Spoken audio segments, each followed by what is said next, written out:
Pledge allegiance to the flag of the United States of America, and to the republic for which it stands, one nation, under God, indivisible, with liberty and justice for all.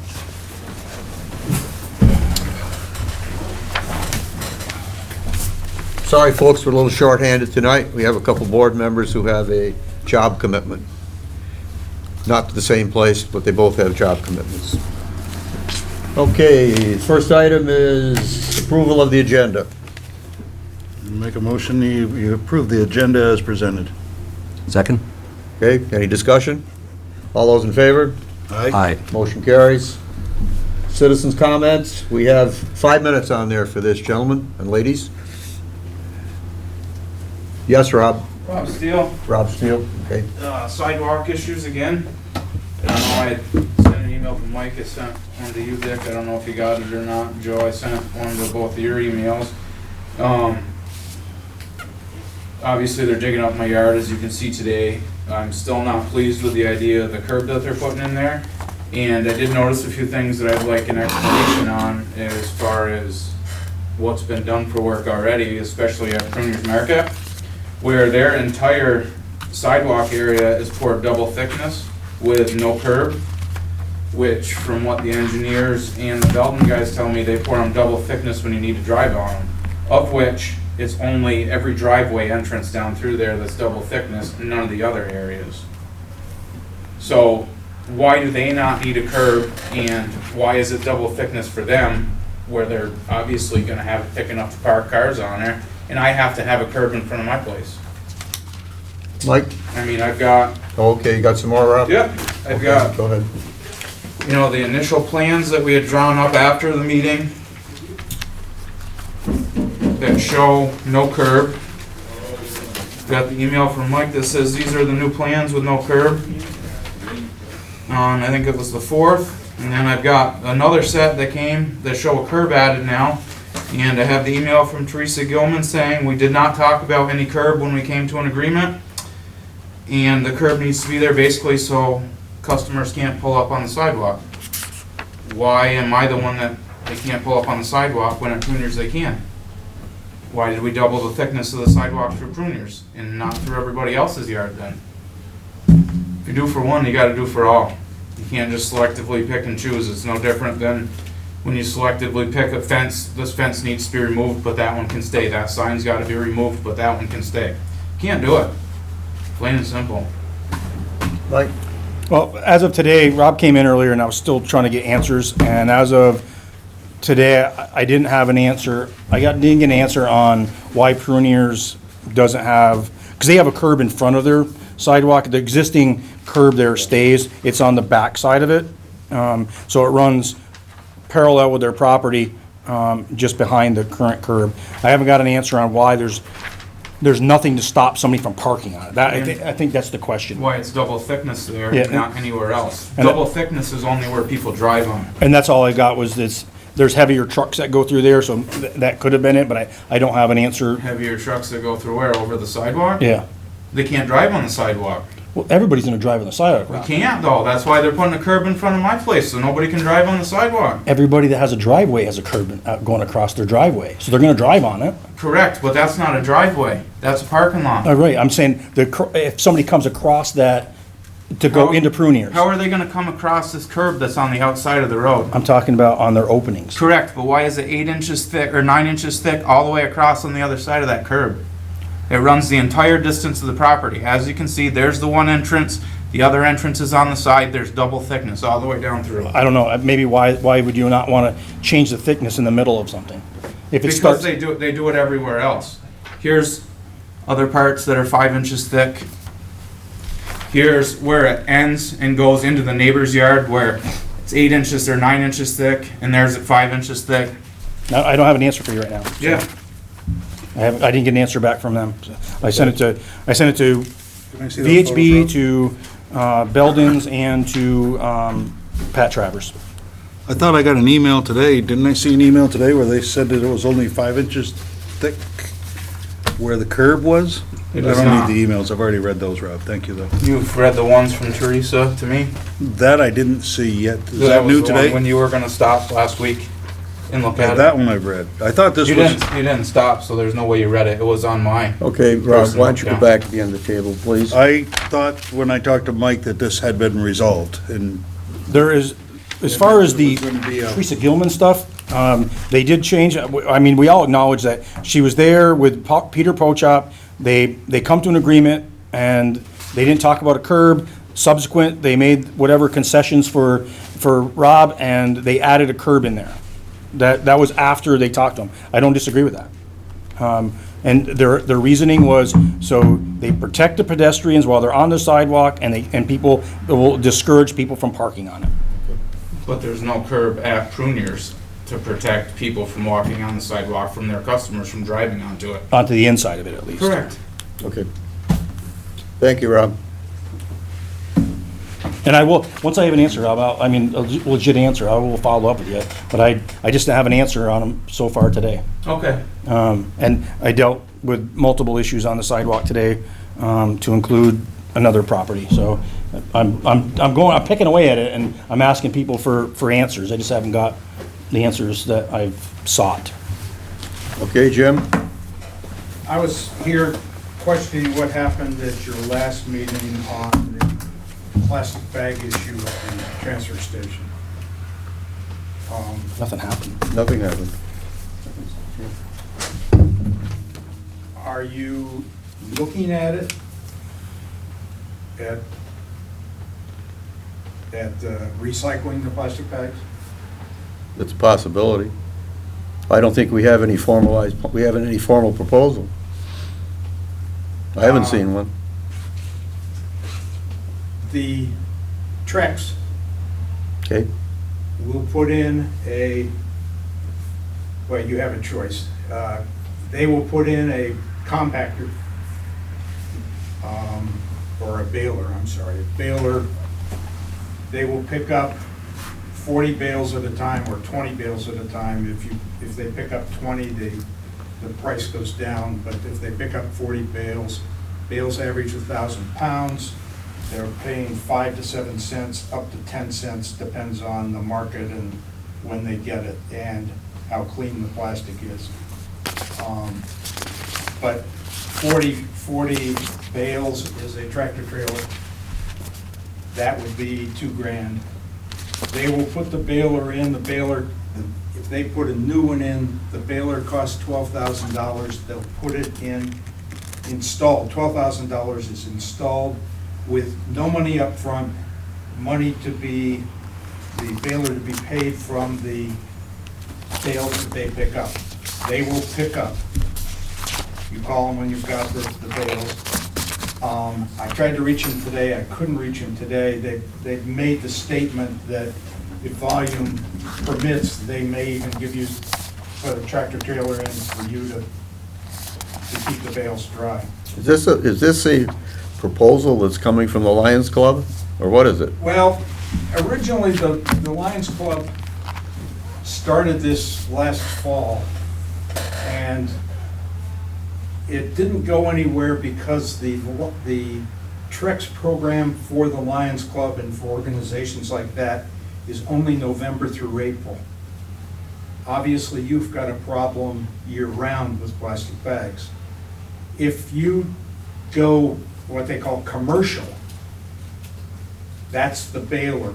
If the Lions Club did it for that 4 months, the plastic bags would be taken to Shaw's or Hannaford's or Tops, and then they pick them up there. They don't have to be baled. If on the commercial aspect, they've got to be baled.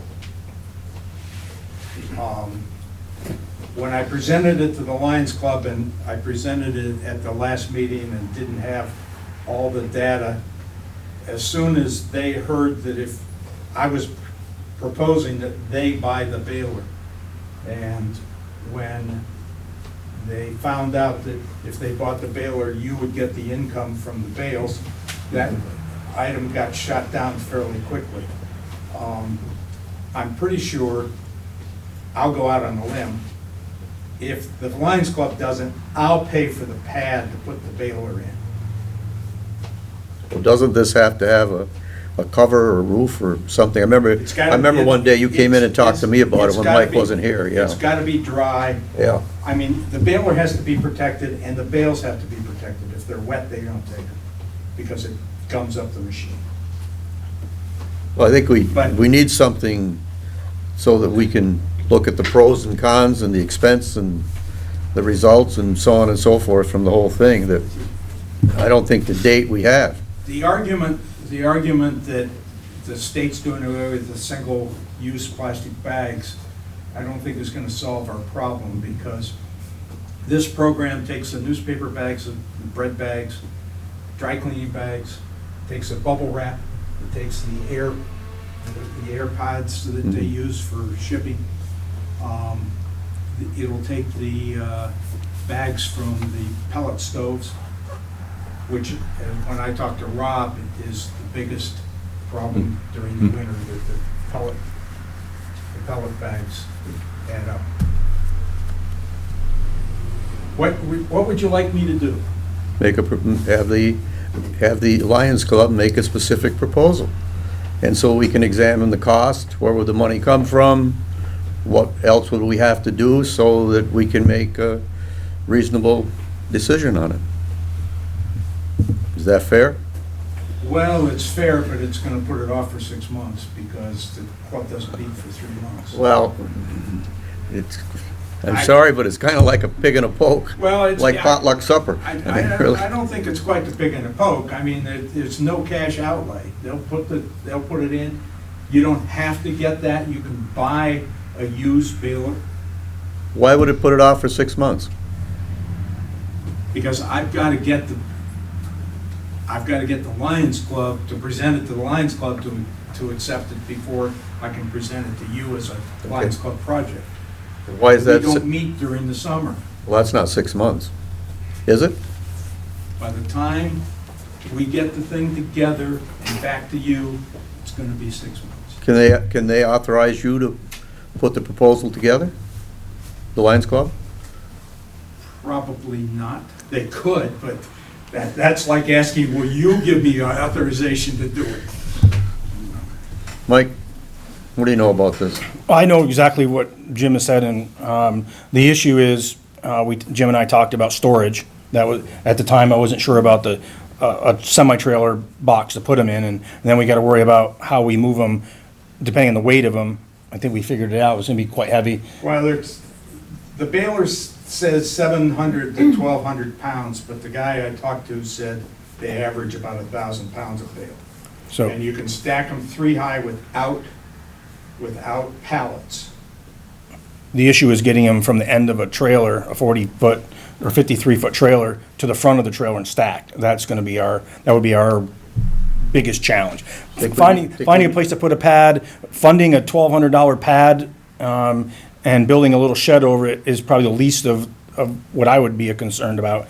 It's of how to manage them and handle them, because we'd have to get those things from, like you said, the end. We could get it to the end of the 53-foot trailer, but then we got to move them inside and stack them. That would be the challenge.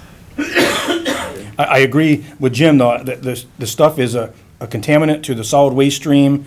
Our folks up there spend countless hours picking the stuff out of there, and then a lot of the other stuff, the bubble wrap, the wrapping around packages, all goes into municipal solid waste, which we'd rather have it not go in there and be recycled. You would be paid for it and not have to pay to haul it, or right now you're paying to landfill it. So, Joe? Mike, would we need like a forklift or something to move it? I don't know if a pallet jack would be able to we could get a pallet jack in there and at least get the bales up to a second and third tier. That's something we have to research. A pallet jack, can it lift, how much, if they're 1,000 pounds, I don't know, Do we have a pallet jack? not that I'm aware of. Okay. Joe, what else? Two questions come to mind. First question is approximately how big is a bale? And the second question is, do we even have a ability to forecast how much plastic we would accumulate in the course of a year? They asked me that, and the answer is, I don't have an idea. I don't know how often you empty that big plastic bin and how much of it is now that's going to the compactor instead of Casella.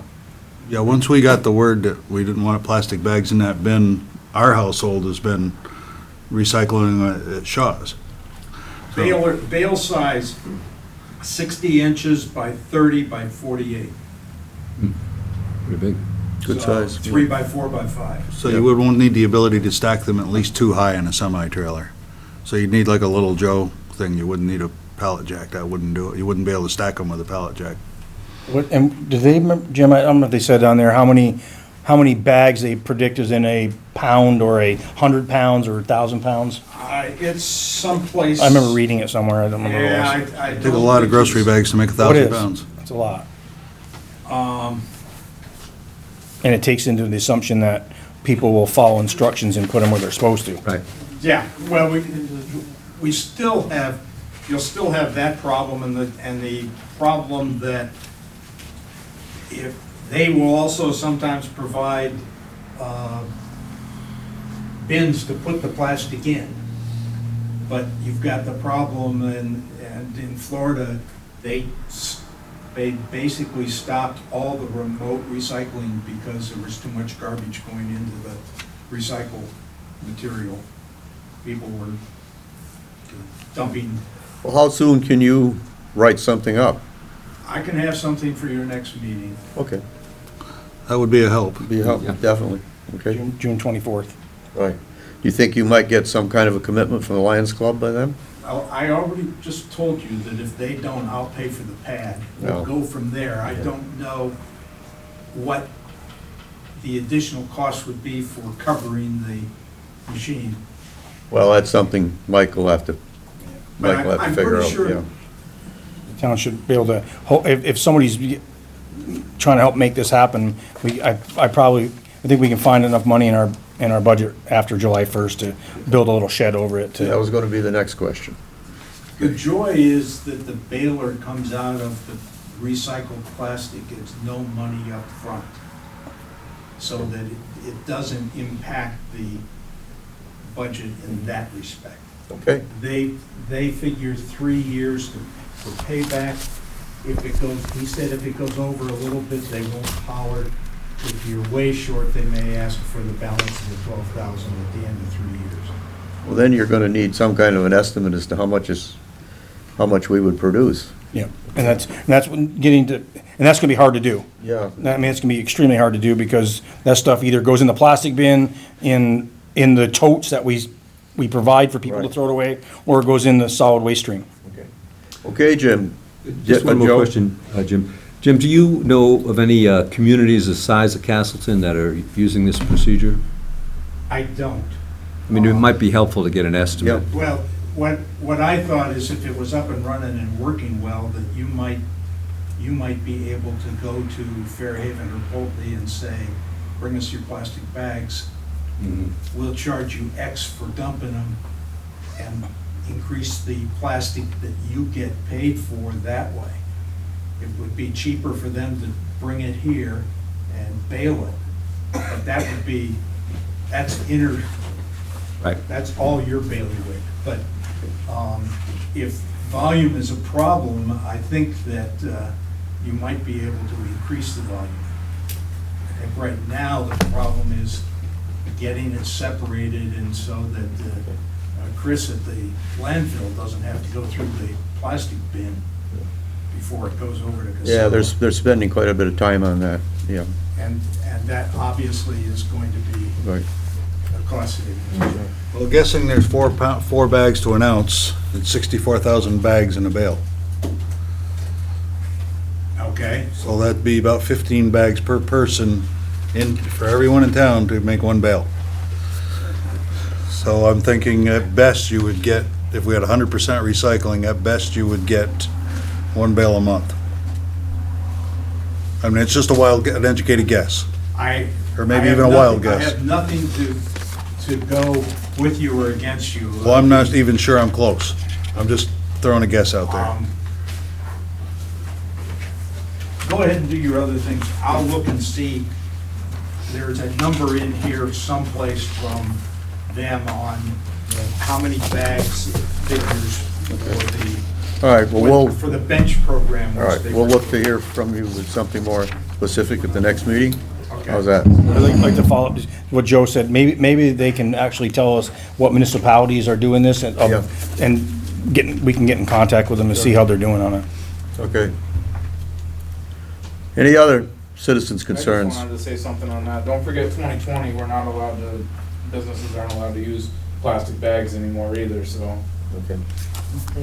and save them on. Yes, Helen? I'm wondering what our deal is with the lake house this year for parking at Crystal Beach? I haven't heard anything about it.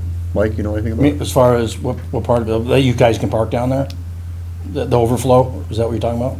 There's, yeah, the overflow of parking for the lake house. Yeah, we haven't made any agreements with the lake house folks yet. They haven't, and nobody's come to me talking about it, so, you know, Because I'm not, I object being a citizen or a resident of Castleton and for everyone else in Castleton, that I have to pay a pass to get in there.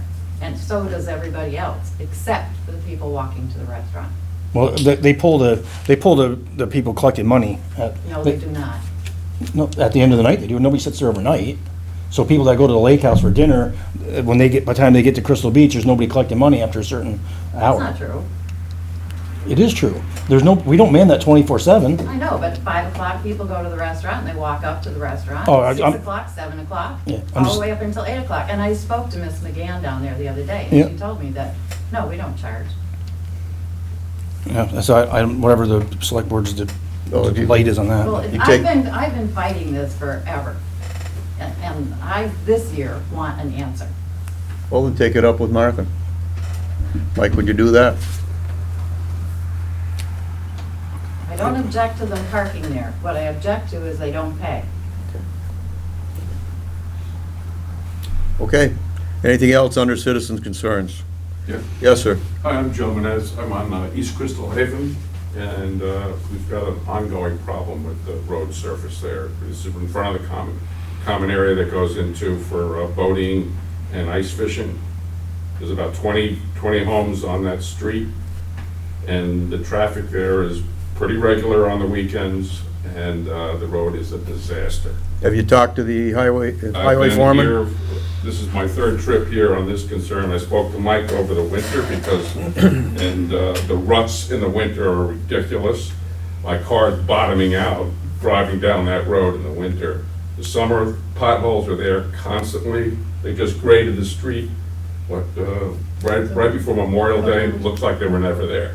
So whenever you come with a grader, you might as well not waste your time. It is filling some loose dirt into the potholes, and they're there 2 days later. It's like they were never there. I'm not sure why that is. Heath is, Well, they don't pack it down. It's just loose sand that goes into the potholes with a grader. There's nothing done. There's no, it's not, well, there's no roller that comes by, which they used to have in the years past. well, they're supposed to go down to the bottom of the potholes to, Well, because if you don't, if it's, potholes are 6 inches deep, and they're not going down anywhere close to that. so, Okay, Mike. This is a mess. This is a problem, and the dust there is unbelievable in the summer. I just talked, It's worse every year. I talked to Paul about the chloride in that particular spot to try to keep that under control with chloride. It's not gonna get paved anytime soon. It's just, we don't have the budget for it. So we have to do something. But I don't know what you're gonna do there, but it's almost unlivable, almost year-round. Every season is a different problem on that street. Chloride is one of the things that we can do to combat dust. That's dust. I will talk to The the, muck that you guys put down on that surface is a mess all year round until the summer. And then it gets packed down and then it becomes dust. and that's kind of, dirt roads in Vermont in the winter, they're gonna get muddy. This road, there's 20 homes or so on this road. I know, I live on a dirt road with 25 homes. And but you have people coming in and out to a common area with their boats and their ice fishing constantly on this little tiny road. It's 1,000 feet long, and there's constant traffic on it. Are you talking about the southern entrance that goes in and swings around in a loop? Is that what you're Yes, talking That about? little stretch of road. Okay, thank you. Okay, Mike, We're you're, talking about East Crystal Haven. all right, got it. It's East not a Crystal big Haven. stretch of road. I know what But it it gets a lot of traffic. Yep. Okay. Mike will follow it up with the highway foreman. I mean, the best we can do is check the road base, grading, No, it and, never used to be like this. I've been there for, 16 years now, and the last 4 or 5 years, it's been a mess. It was never like that. I don't know what's changed, how it's being maintained, why it's different now, but it's a mess. yeah. I know there's a lot of rock in it now. Right. Okay, thank Well, you. no, they put rock in about a 20 or 30-foot section. They just dumped a pile of stone there, and now it's all on the side of the road, so that didn't do anything. They didn't even spread it. I don't know if I agree with you on that, but. Okay, thank you. Anything Thank else you. under citizen concern? I have Okay, one. Joe, go ahead. Could we put up a sign or let the people in town know that there is a front door in this building and people shouldn't be coming in the back door to these meetings? Thank you, Joe. Thank you. Okay. Moving on to heating oil bids and propane bids. So when you finish your notes there, Mike, you got something on that? I do. Okay. So we solicited the bids for the heating oil and propane. We received 3 back for the fuel oil from Sam's, Irving, and Local Fuels. And the prices were, Sam's were $2.18 a gallon, Irving was $2.49 per gallon, Local Fuels was $2.05 per gallon, and Files did not put a bid on oil. So the lowest price is $2.05 per gallon for Local Fuels. Okay. Is there a motion on that, gentlemen? I would move we accept the local fuel bid. I'll second that. Okay, motion second. Any discussion? All those in favor? Aye. Motion carries. Propane? Propane received 2, one from Irving and one from Files. Irving was $1.16.5 per gallon, and Files was $1.35 per gallon. Any motion on that? I would move we accept the Irving bid. Your second? I'll second there for discussion. Okay. Discussion? Yeah, well, the only thing is if we change, we're currently contracted with Files now and if we change that, what happens to the tanks? Do we have to swap out the tanks? Yep, and I found that we've had good luck with Files Brothers. They've been really receptive to calls. They were servicing, the furnaces that use propane. I'm not sure if switching at this point for that price is, How many Beneficial. gallons a year Yeah, do how we many gallons use, we more or don't less? not now, put me on the spot, I don't know. Wait a minute, here it is. We got it here somewhere. Per year? Oh, and their bids, you mean? Well, they're bidding on 1,000 gallons or 6,000. Yeah, I think we used I think it was 900 if I remember correctly on the propane. Yeah, I think it seems to say 1,000. 1,000, yeah. And the variance is what, 15 cents, Joe? I didn't get that particular document with the numbers on it. It's 30, approaching 20%, 20 cents. Is it 135 versus 116.5? we're talking a $200 difference. I'm not going to support that motion. All those in favor of the motion indicate by saying aye. That takes care of it. Okay, is there another motion?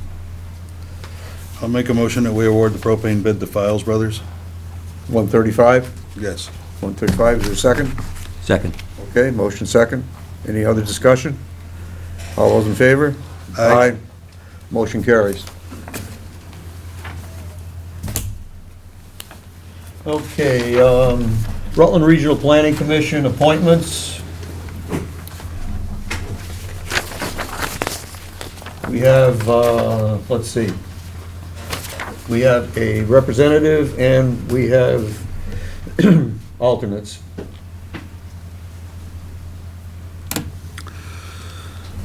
Is there a motion on the present representative is Janet Currie, and the alternate is another planning commission member, but no name, or? To be determined, we don't have Oh, one you yet. don't, that's what I meant, yeah, okay. Any motion on that? Assume that Janet Currie wants to continue, and I assume no one else has expressed interest in the position. I would move we appoint Janet Currie, our representative to the Rutland Regional Planning Commission. I'll second that, but I have a question. Okay. Motion to second, what's your question? Joe, wouldn't consider doing that? You would consider doing I'll that? be the alternate. I would You wouldn't consider being primary? I think Janet's doing a good job. I know she has her faults, but she's done a lot for this town for the short time she's been here. And she has got a lot more energy and knowledge on the computer than I do, and I would like to see her do that again. I think she spent more time since she's been our representative than any other member has, and I've been a member of the PC for a long time. I can't argue with that, Joe. Ready for the vote? All those in favor? Aye. Aye.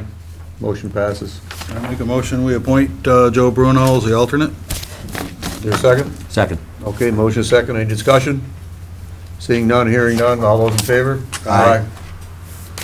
Got a job, Joe. Thank you. You're welcome. Sure. As well. Okay, Thanks for your service, Joe. Salary be tripled. this is like deployment, Joe. Worth every cent we're paying you, right? Okay, Rutland Regional Transportation Council certification, Paul Eagan, alternate, Mike Jones. Is there a motion on that? I'll make a motion, we make those appointments as presented. Second. Okay, motion second, any discussion? All those in favor? Aye. Motion carries. Now on to the transfer station fees. Update for July 1st. Mike? All right, gentlemen. So did a deep dive into this, our revenue versus operating expenses for the transfer station. And last year, we operated at a deficit of about a little over $13,000. We're on course again this year. We're actually in the red right now at the transfer station. I've made a whole bunch of different recommendations based on our analysis. And what I'm on the back page of the packet, there's motions of what I was looking for, recommendations. First one is to increase the permit fees from $30 to $50. That's an increase of $20 per permit. That's an increase of about $20,600 per year. Taking into account, that's a $20 increase. I recommended this rather than bag fee increases. It's cheaper to the patron by about $32 if they brought one 13-gallon bag of trash to the transfer station per year. That's $52. We're increasing it $20. So rather than that, the increase of $52 is an increase of $20, a savings of $32 for the patron, and it gets us closer to our cost neutral. Made a second recommendation that the second permit fee go up $10 to $30. That's about another $920 a year in revenue. No change to the third permit. Made a motion, a flat fee of $8 to dispose of a 55-gallon drum or that like-sized totes of household trash. We currently don't have a fee. The highest we go up to is the 33-gallon bag, but we do get people coming in with large containers dumping, and we don't have a fee, so he's been charging them $6. The fifth recommendation is to increase the disposal fee for mattresses. A double or smaller is $15. It's currently $11, and a queen or larger is $19. What I found out, what I didn't know was we get charged per mattress $11. Then we also get charged the tonnage fee or on top of that. We weren't accounting for that. So looking at our minimum scale fee is $7.50. So rather than have them go across the scale, we can get the $11 automatically, which is an increase from $7, which we currently charge, to $15 for the doubles or smaller. Because it wasn't fair to charge one price because somebody comes in with a small child's bed and we're charging them the same as they come in with a super king size bed. So this kind of splits them. So those are my recommendations for the mattresses. Made a recommendation to add a flat fee of $5 to dispose of microwaves. and a motion to increase, or a recommendation to increase tire disposal fees, because we're undercharging on those. So I increased it to $5 as a passenger car, $9 for 17 to 36 inch, $17 for 37 to 52 inch, and tires over 52 inch, $20 per tire. Recommendation to add a flat fee of $4 to dispose of any vacuum cleaners. If they go across the scale, we're going to charge them a minimum fee of $7.50, which isn't fair. So this was any size vacuum of $4. And the last was carpeting. This one was a little more tricky.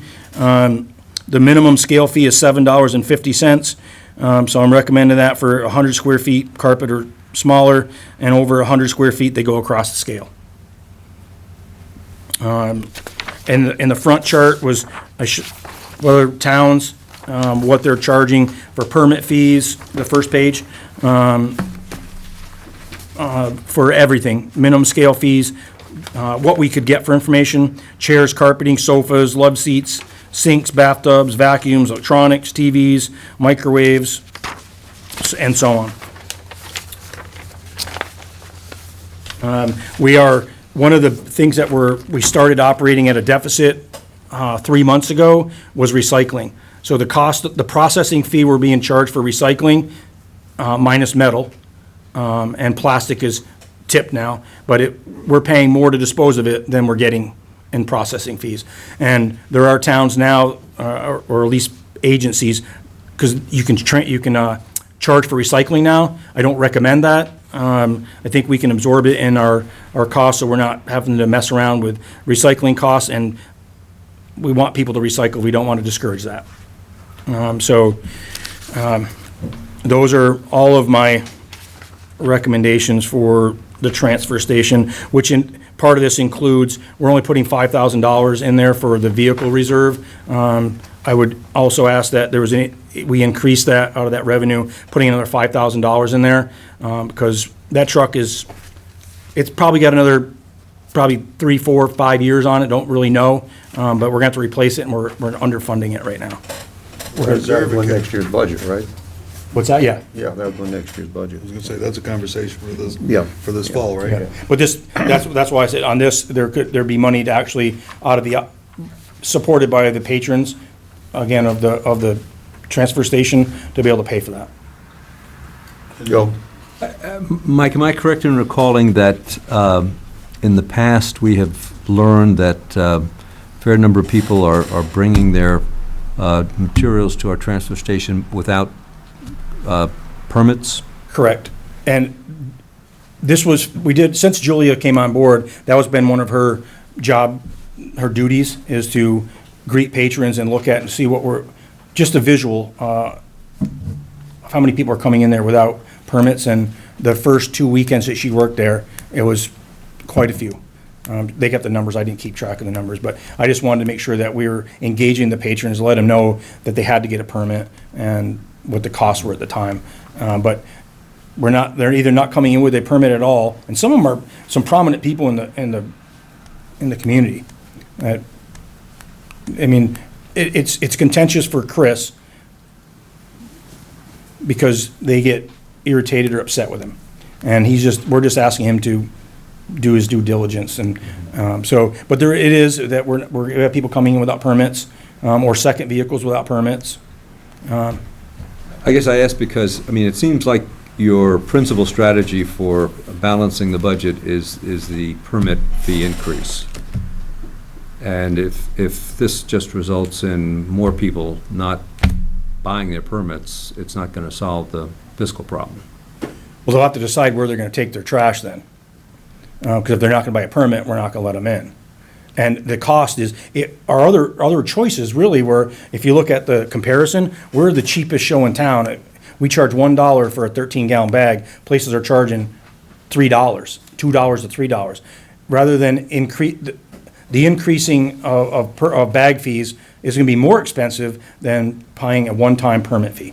And I think Joe Bruno said last year, I wasn't a fan, or I wasn't on board with it last year, Joe, but now that I've had a chance to really think about it, it's less intrusive, less costly, to raise a one-time permit fee than it is to raise bag fees. So that was my strategy, Joe. Can I make a comment, please? Your information on the website is not very clear. I think it needs a little rework, and it's been there for a long time. And I was on there recently, and I was trying to figure out what fees are what, and do you need a fee just to dump brush and stuff like that? I'm not even sure. It's listed on that, the one, if you're looking at the one that's on our website. Yes. This one here, that has a breakdown of the fees, the bag fees, the permit fees, and individual items to include brush. It says clean wood and brush only, no paint, treated, or composite. There is no chart. There's no charge? There's no charge. It says no fee, free materials, and it lists what they I are. didn't know if there was a permit and then a fee. Well, the permit will get you in there. Okay, hold it. Anything else, Joe? Yeah, I got it. Dick? That's okay. Dick? My understanding is you need a permit to dump brush or compost at the transfer station, Yeah, correct? Yes. Is that, so that's, So you gotta there pay is a the, requirement. you have to pay the Yeah. annual fee, but after that, there's no That was additional unclear to me charge. on the website. Well, we'll have to make it clear. Couple other things. I agree with Joe that it might prohibit people or cause people to not want to pay for a permit. But we're gonna have to be more proactive, might be the right word, to make sure the public is aware that they really need to buy a permit to use the transfer station, and that we're not being unreasonable in expecting that. If this, when this gets ratified and resolved, we'll make a campaign to get it out there on social media, through Front Porch Forum and Facebook, and posting it up there on the sign, and explain why. I mean, really, if you do the math, this is the cheapest and least financially intrusive way we can do it. And if they don't want to come to our transfer station, they're going to pay, if you look around, they're going to pay more to go anywhere else. We really have kept costs down. The board, I think the board's done a good job with that. This is a way of doing it, I guess I'll put it least intrusive. Well, the other thing that needs to be reiterated is we're intent behind this, and it's been the intent for many years, right, Joe? Is that the users pay for it. That if you don't use the transfer station, then it shouldn't cost you anything. But if you use it, then you should be willing to pay for it. And, somebody who gets their garbage hauled by a private hauler shouldn't incur any cost for the transfer station. That was the whole point behind it. So we have to educate the public in a little bit more, like, please put your stickers on your bags, please pay the fee, because there's a reason behind that, and we don't think it's reasonable for someone who doesn't use it to have to subsidize the cost of that. Joe? If those of you that have been around for a while remember, we lowered the bag fee probably some 10, 15 years ago when Charles Jason was our town manager, because we were getting close to balancing the budget. And we thought that more recyclables may pick up the slack, but it didn't happen. But we lowered it from $40. So if you take $40 15 years ago and what it's worth today, I don't think $10 is unreasonable. I know you're raising it up 20, but we went to 20. We went from 40 to 20. And then remember that. last year, I think we went up 10, or the year before. We went up 10. So we're not even close to where we were 15 years ago. So I think it's a good idea that your town manager has suggested to pick up the slack so that we're not paying it out of our property taxes. And people that don't use the transfer station get to pay, even if they're not using it, if we have a deficit up there. But if it's self-sustaining, users pay. That's the way it should be. Just a second, Jim. Heath has had his hand up back there. Just a question, because I don't know, I haven't been up there in a while. The people that have multiple uses, 2 or 3 homes in town or whatever, do they pay for each home, or do they have, if they got one truck go around and pick up at all 4 homes, they only buy 1 permit? Right now, they're only buying 1 permit. That used to be that if, for each unit. One family can get 3, by this, one family can get 3 stickers. Yeah, but are these separate residences? If Is that they're what you're separate- saying? That's what I'm saying, you got separate. Talking about separate I'll pick on Rob, residences. because he's sitting here in front of me. Yeah. He's got his bait shop and his home, and his mom, he picks up his mom's, because he's a good son, he goes, picks up his mom's trash. I know he doesn't do that. I wish. I know he doesn't do that, but I Plant the know seed. because he buys 1 sticker for his truck, he can get into the dump and he pays his fees and away he goes. And for the $50, he's doing three spaces where I'm doing my home and I'm still paying just the $50. Is that how that works now? It is, because I don't know how we're gonna regulate it, because unless we know where the garbage is coming from, somebody could I'm just. scam that one all day long. Because I'm just saying there should be, it's not to pick on them, but the commercial haulers that come to the transfer station, they're gonna pay $50 to come to the transfer station and put a lot more material through there than I will than a year. So you're raising, we're gonna support the commercial haulers, I guess that's my only feeling on it. Jim? Or the guys with multiple units. Okay, go ahead, Jim.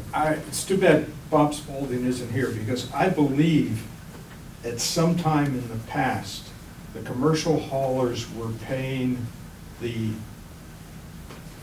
fee per residence that they were picking up in Castleton. So that even if you had Spalding pick up your rubbish, he was paying the per resident on that as part of his pickup, I believe.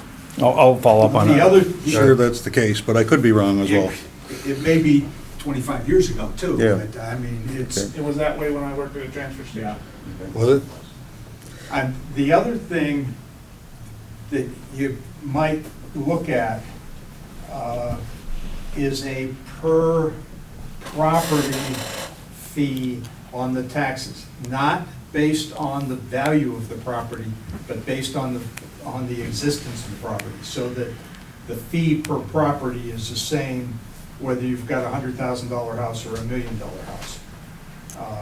Florida does this a lot. There's a $25 per property assessment for the landfill.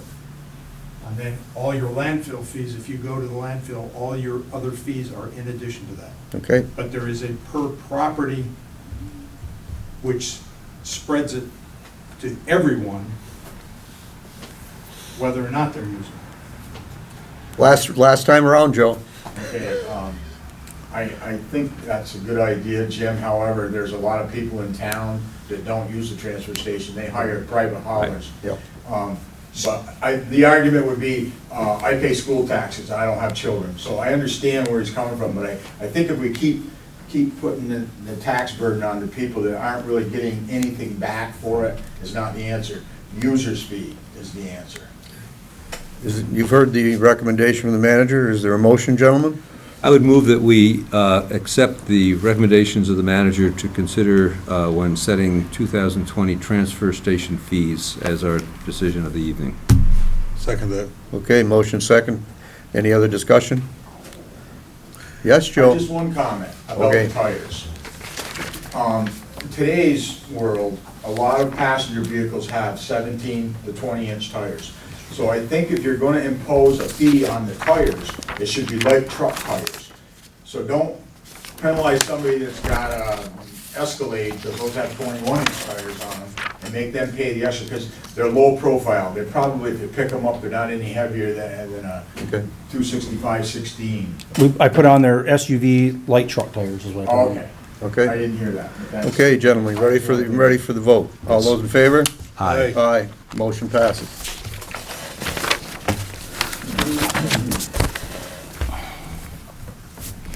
Quotes for a scarifier and a bucket.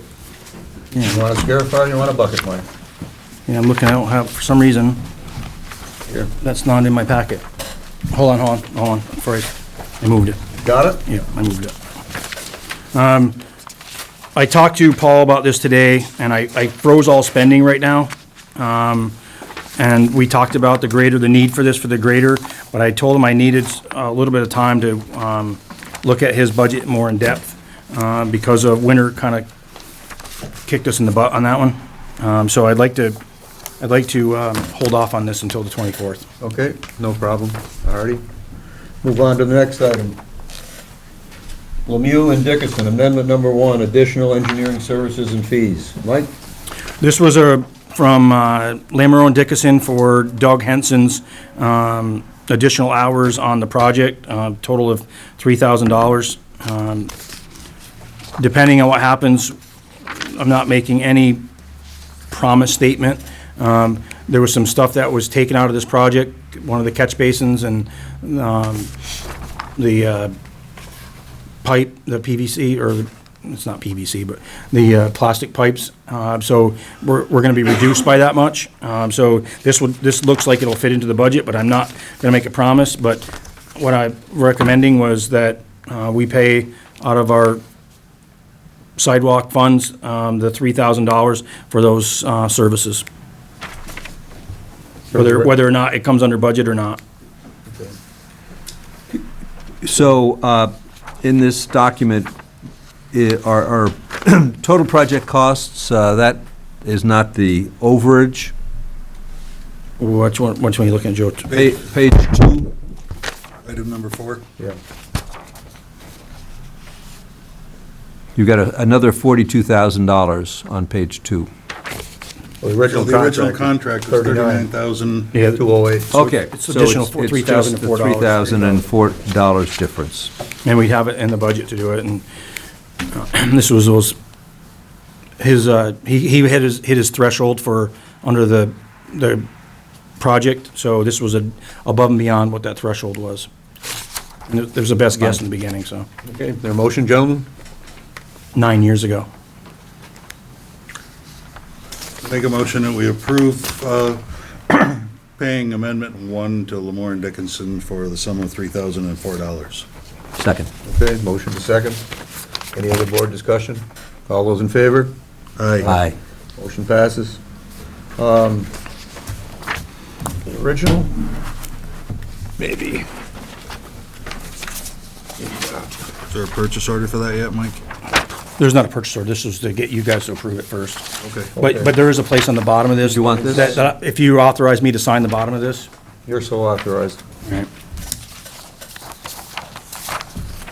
And once again, the coin drop discussion. Oh, my gosh. Well, it didn't take long from the first coin drop that happened to get a report that the folks that were running the coin drop, which was a 4-H club, they did not adhere to the new policy, which they were made aware of.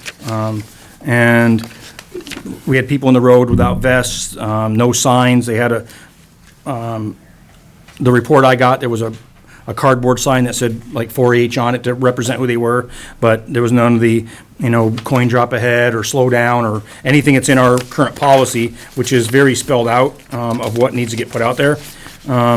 So I've made some revisions was looking for your approval on. And just so it's on record, I added number 6, organizations shall contact the Castleton Police Department 30 minutes, it's supposed to be prior to the scheduled start time of their coin drop by calling, and I gave them a number. This goes to dispatch, not to the police department, because they're not always over there. And request an officer come by and verify the coin drop location, and that all requirements of appendix, whatever I add that. 1. Appendix 1 have been met. Organizations who are not set up in the correct location or are not in compliance shall not be allowed to start the coin drop until they are in compliance. And this will be a revision as of 10 June, and all previous editions of the coin drop policy would become obsolete. Mike, Yep. I was actually there. Yep. So we did call Officer Stevens to ask for more cones, orange cones. Both of the ladies in the road did have the greenish yellow vests on, but they did not have signs. But we had a police officer came and delivered the cones.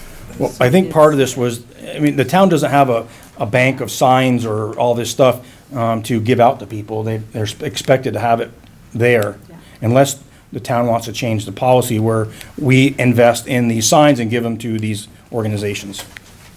They can pick them up ahead of time or whatever, just something for you guys to ponder. Okay.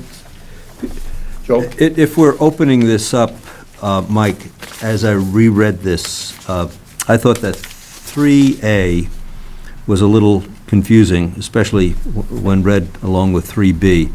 3A says the town will allow a total of 6 coin drops. These will be granted by lottery. And then we go on to say, the Castleton Fire Department and the Castleton Village School shall be granted and give it their choice of dates. I'd be inclined to say, before we say these will be granted by lottery, except for the privileged status of two town agencies, C 3B below. These will be granted by lottery. And I'd like to offer that as an amendment to the policy. I guess we haven't really approved the motion to approve the policy, but I would move that we approve this revision of the policy. I'll second that. Okay. And your amendment. And then I would make this amendment, and I'll give this to you if you'd like. Okay, all those in favor of the motion signify by saying aye. Aye. Aye. Now, the amendment. We should handle the amendment first, but that's okay, we can do it. I would vote for the amendment. You would. That's right. You vote for the amendment? Aye. Okay. And so will I. Amendment passes. You got it, Mike? Eliza, you have it? I don't have the amendment. Joe, want to read your, No, it's right over Oh. there. I'll just. Mike read has it it now. right there. Okay. So we're requiring, I just want to throw this out here first, Jim. We're requiring a total of 8 signs be out. And I think that we ought to see if, how much of that the town can help some of these organizations with. Because to buy these signs, a pair of signs is what, about $300 or $400? So I'm not necessarily saying that the town needs to go buy this stuff, but I'm saying that we should at least investigate the possibility of sharing some of this. That's why I mentioned it. I know it's probably cost prohibitive for some of these organizations to have to put that much investment I into mean, to a put sign. $1,000 in signs out for a coin drop is probably an investment that makes it not worth it, but Yep.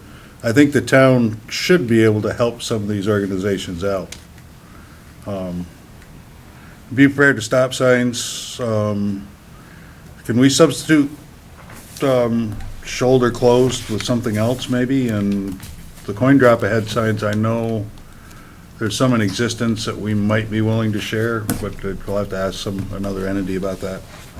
I'd like to also look at the cost of getting these made, because we buy signs through the state, through the state of Vermont, and we purchase them for the beach, and they are a lot cheaper than buying them through a sign maker, local sign maker, so I can look into the cost of that and let you guys know what. Cost of either buying or sharing or something. I mean, the highway department's got cones, that kind of thing, you know. Could I make a suggestion, especially in light of one of our guests here tonight? This would be an excellent contribution to the town by one of our service organizations. Can we put in a request to have a coin drop too? Sure. We do up to 6. Okay, I believe we passed the amendment and the motion, and Mike is going to investigate the possibility of positive signs and so on. I would assume these will be returned each time. Yeah, we can make it, they come here, we store them, they come here, sign them out, and return them here. Okay. Okey-doke. Yes, Rob? Has the town ever checked with the state to see if the town can authorize a coin drop on a state road, such as Route 30 or 4A? We have checked into it and we cannot authorize it. So then where do we have the coin drops? Because they have them at Crystal Beach and they have them in front of the Legion at times. We have not had a coin drop in front of the Legion in quite a few years. Okay, The last 4 or 5 years, to correct me if I'm wrong, chief, but it's been quite a while and every coin drop has been in the village. I don't recall ever seeing one at Crystal Beach. Okay. Now, there may have been one there many moons ago, I don't know. I think I know Crystal Beach is when they're selling the chicken barbecue, Yeah. they're out in the road, but Yeah. that's. the Because we can't authorize, we looked into that and we used to get away with it, but we can't, the town cannot authorize a coin drop on a state highway. It has to be a town road. Okay. And so in 4A in the village is a town road. You have to go to the state agencies to get permission.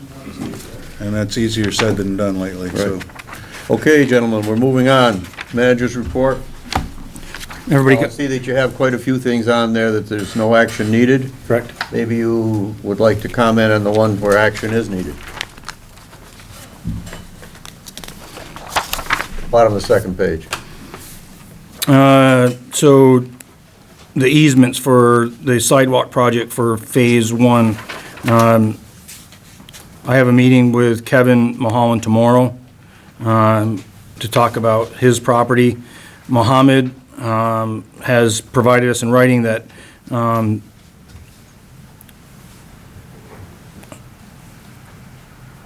thought I quoted him, I guess I didn't.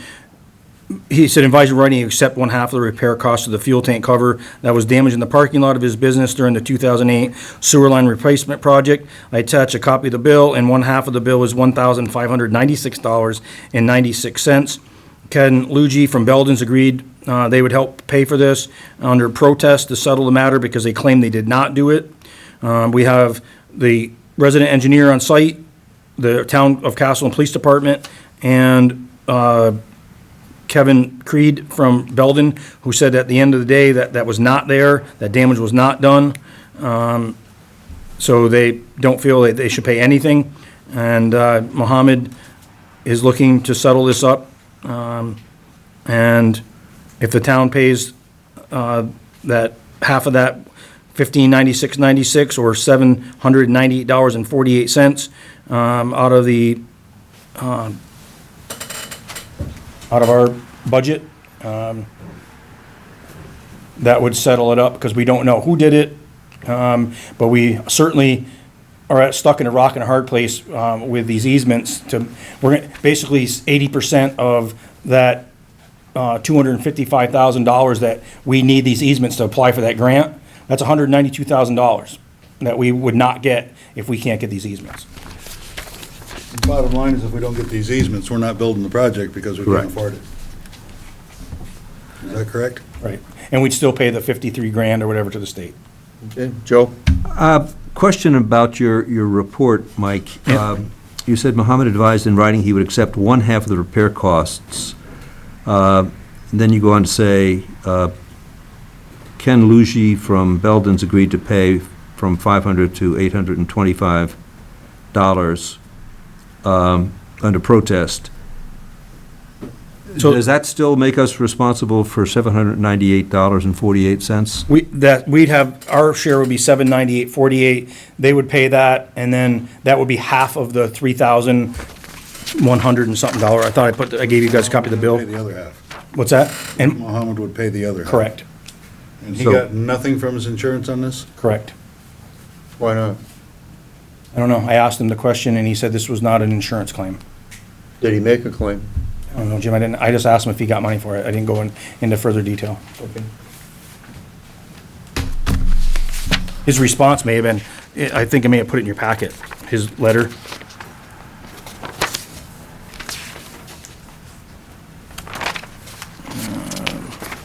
Here it is. I spoke to him yesterday.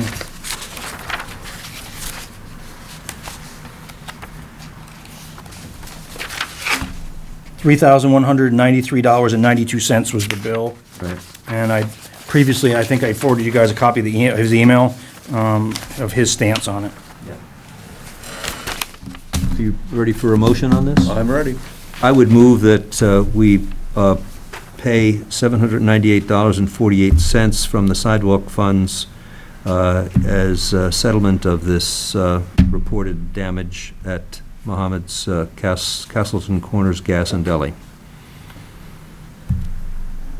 There a I'll second? second that. Okay, motion second, discussion? Hearing none, seeing it, all those in favor? Aye. Aye. Takes care of that one. And the second one, Excavator rental, that it? yeah, so the excavator rental, we had to have a bigger machine to get through that, the ground up behind the transfer station to see if the gravel if there was good gravel under that ground. Our excavator was not big enough to do that. So I had to go out and talk to local folks to rent it, because we tried to get one through 3 different agencies. I gave you all that information. That was in May. Well, didn't happen in May, so now we're fast forward into June, and then the machines aren't available. So I was able to work out a deal with a local person to rent this excavator for 4 weeks, because we have 3, I'm jumping around, but just hopefully you can follow me. We've got 3 grants that we got to get completed. we've got to clear out behind the transfer station, dig those holes, which they did do, and found out that there is some gravel back there, but not as much as we would hoped. I mean, they dug down 20 feet and we're into that hard clay from 4 feet down all the way. Dick, you were up there, you saw, in some places the water table was 2 or 3 feet. Some places the water table was on top of the ground. I need this piece of equipment so that the highway crew can keep doing what they're doing on our roads and be able to focus on getting these other things done, like clearing in between the highway garage and the transfer station, so we can dig some test holes in there to see what the ground is like for a future spot for a salt and sand shed. We're gonna get money from Meadowy Valley, Pulteney Meadowy Valley Water Conservation folks to finish the transfer station project. I need a big excavator in there to dig through that hard pack. So he's able to give us, for the same price, with the movement, with the transportation of it, for what G-Stones was, $6,800. And we can feather it out so it's not every single day.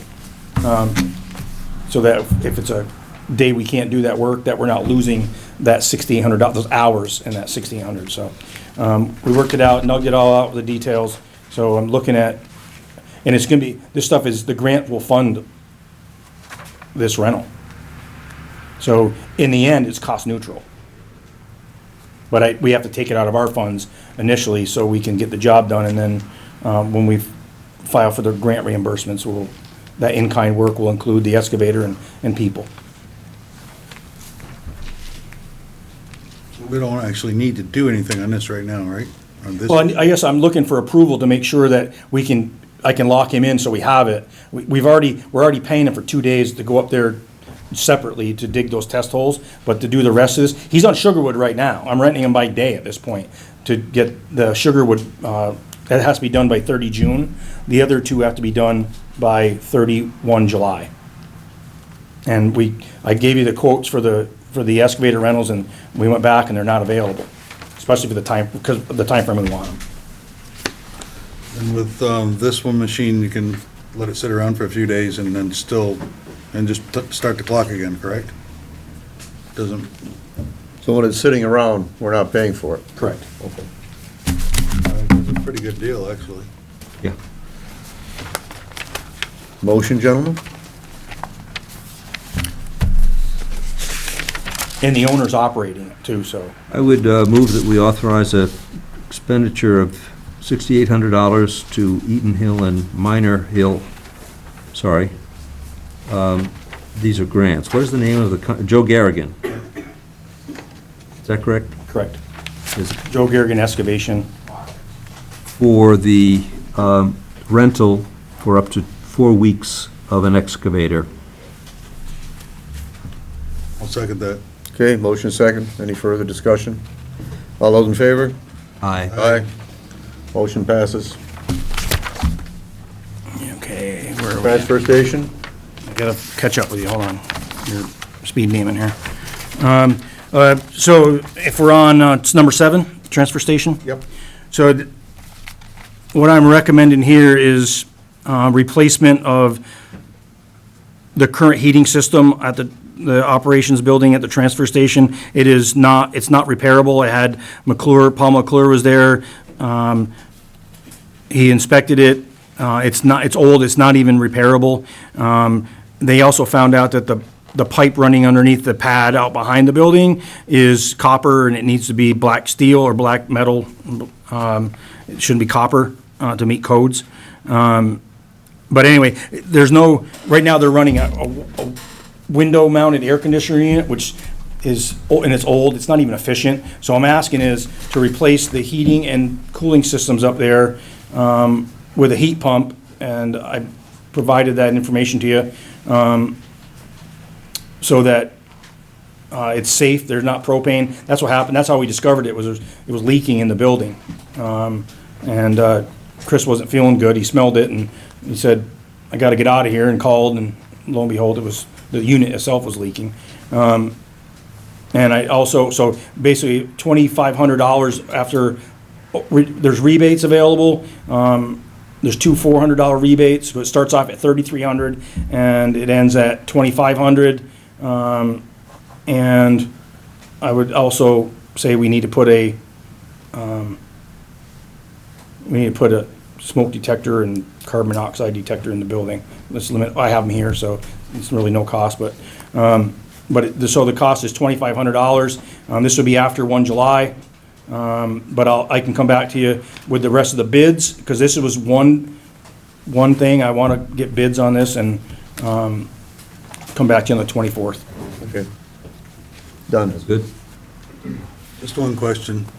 How will this heat pump work in the winter when it's really cold out? Will that still provide heat? Well, You need a low temp.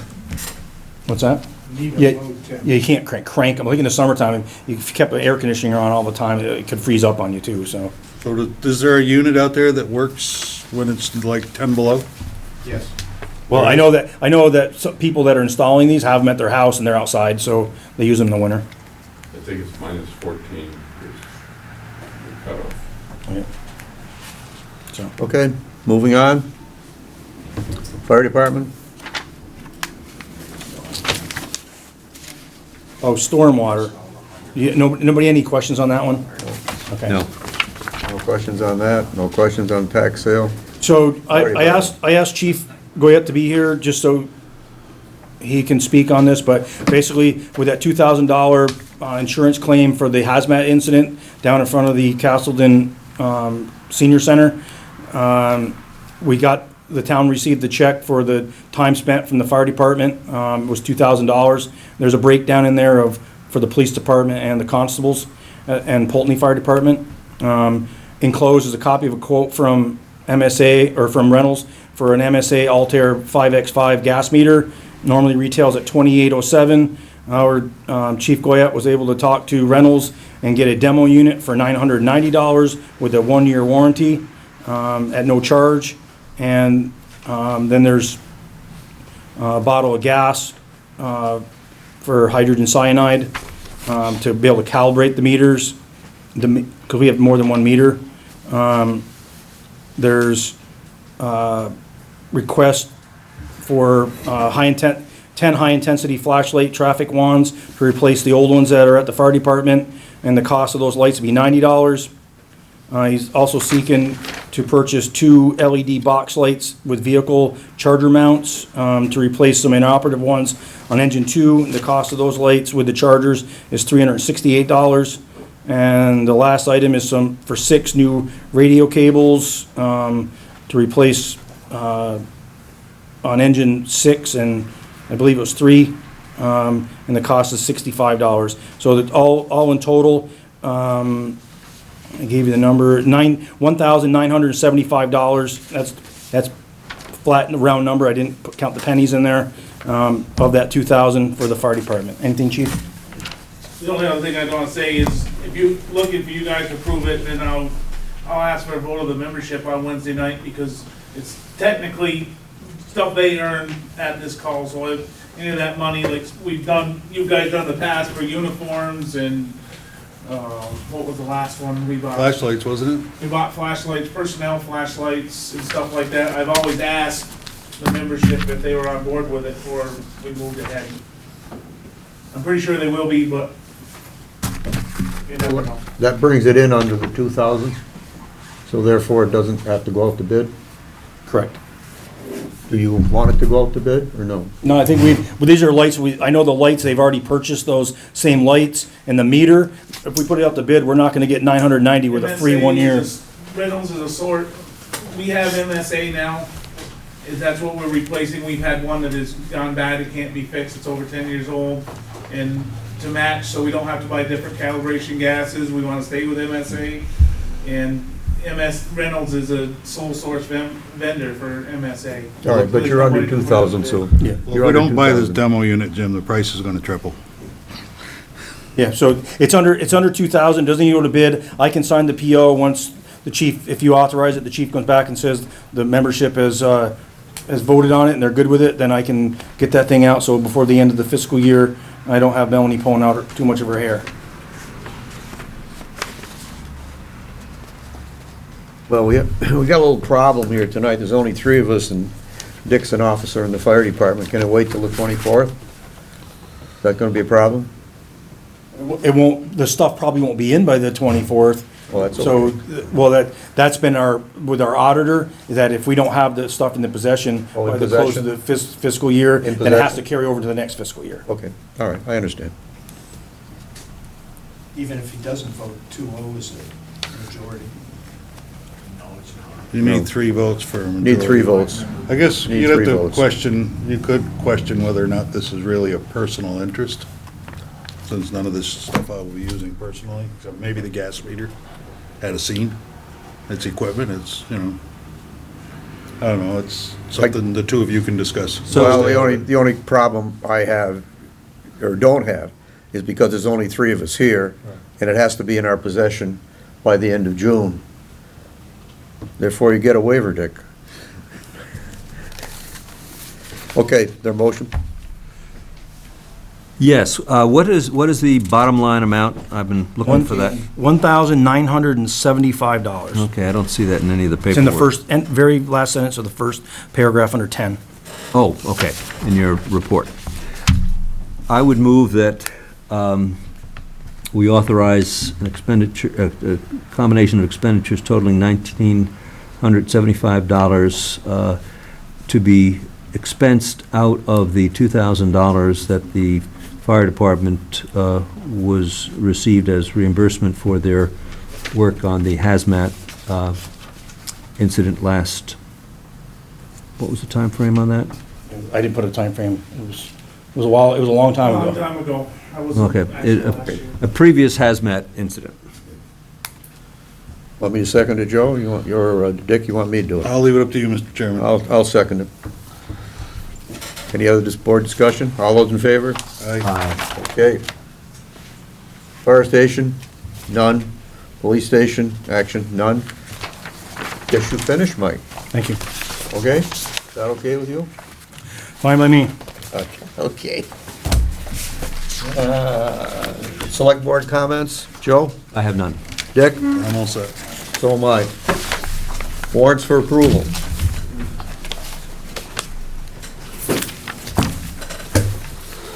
Okay, how do you want to handle this one, Jim? We got this problem again, haven't we, Dick? We do. It's a bigger one this time. Yes.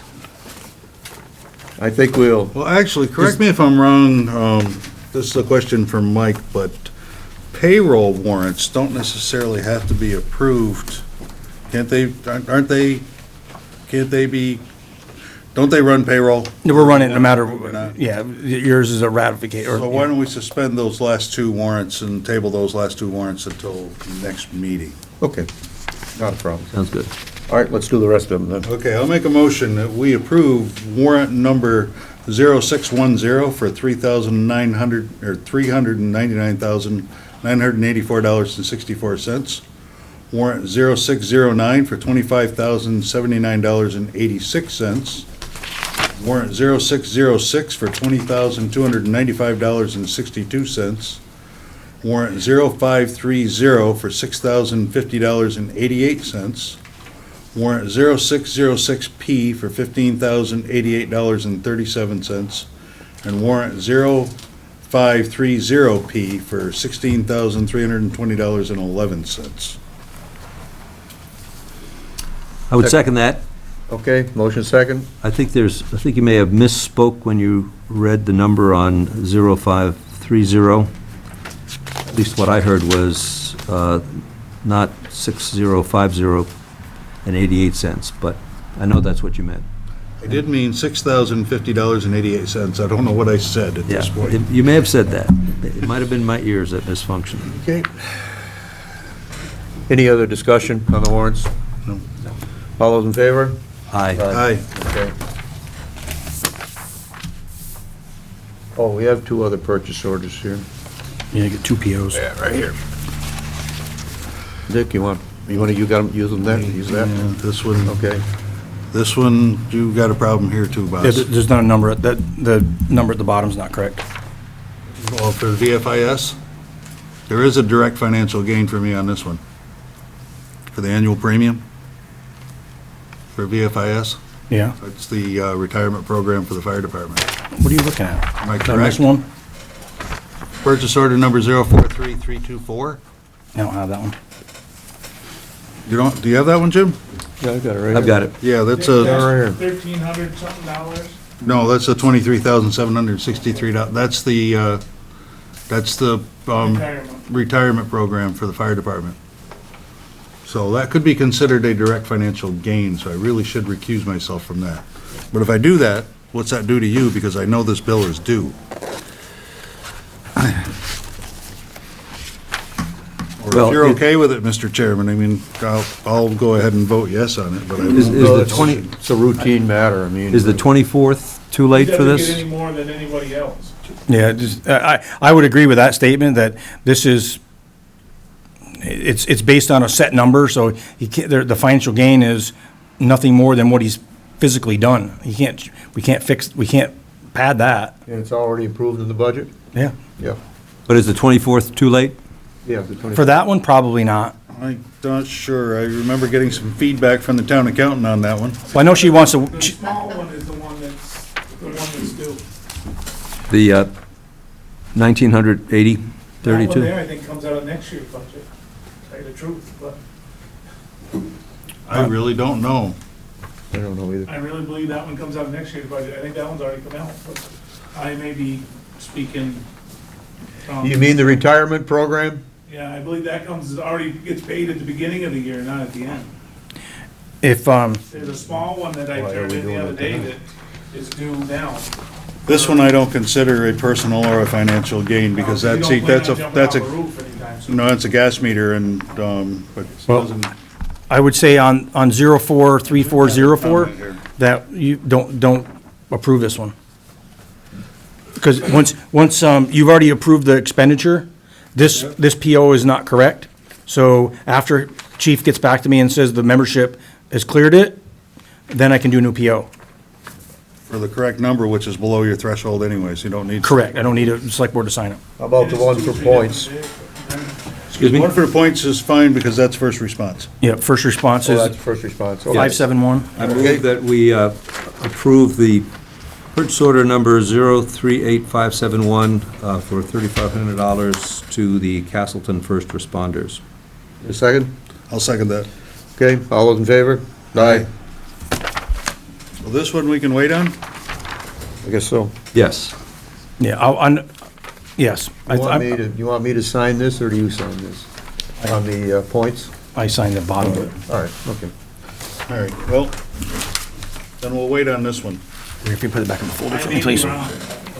Well, I haven't mean, seen I that. doubt that 2 weeks will make a difference. It's not like we need to order something that has to be in our possession by June 30th. I haven't seen that when I see a I small do know that she said something to me about an insurance premium bill that was due, and she needed stuff from you to get it, so she could pay it on time. I don't know if that's this one or not. That isn't, I have not seen that one yet. And Walter came in today with the one for the first responders. So, Okay. Well, if One it's with really a the insurance big, premium was $1,300 or something. no, this is the insurance, Yeah, the that's other the one big was one. the meter. There's nothing here for $1,300. No. This Okay, is, this is the annual insurance premium for our retirement fund. And I know if we're late on this, we're in trouble, but so hopefully we're doing the right thing. well, if it's $1,300, it's under, Not 1,300, it's 23,000. well, yeah, that's a little bit over my threshold. Smidgen. okay, move on to brief recap, items follow-up. Anything, Joe? I was just going to ask, do we need to act on this? I don't know what it Mary is. Jo's mileage reimbursement? No, that was Part of the our warrants. packet? Part of the package. That was part of Okay. the warrants. Do you have anything, Dick? Anything I do anything not. else, Joe? I I'm don't. sorry. Dick? Nope. Well, guess we're all set. We need an executive session? Okay, For which one, Mike? Both, I think, huh? Well, maybe. Well, we need one for, but if you guys are gonna talk anything that happened about New England PBA, but I have something I need to talk to you about, contracts ×2. Okay, so I'll make a motion, we go into executive session at 8:25 for labor relations and contracts second. with the board and the town Second. manager. Okay, all those in favor? Aye. Aye. We're in executive session.